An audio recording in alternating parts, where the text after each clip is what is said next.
ইডেনে জয়ের নায়ক, তবুও কেন কেঁদে ফেললেন রিঙ্কু সিং?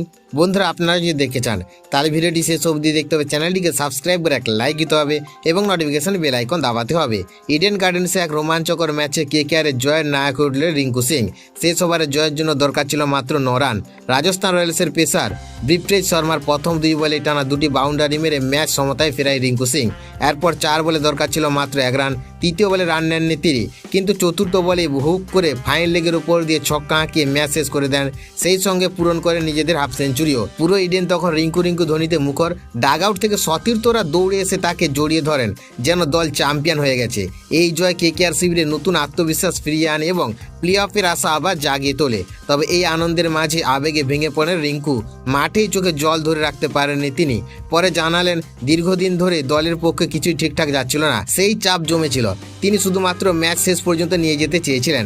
মাত্র 8 রানে থাকার সময় তার ক্যাচ মিস হয়েছিল, যা ম্যাচের টার্নিং পয়েন্ট হয়ে দাঁড়ায়। রিঙ্কু বলেন, ভাগ্য তার সঙ্গে ছিল এবং দলের প্রয়োজন অনুযায়ী যে কোনো জায়গায় ব্যাট করতে তিনি প্রস্তুত।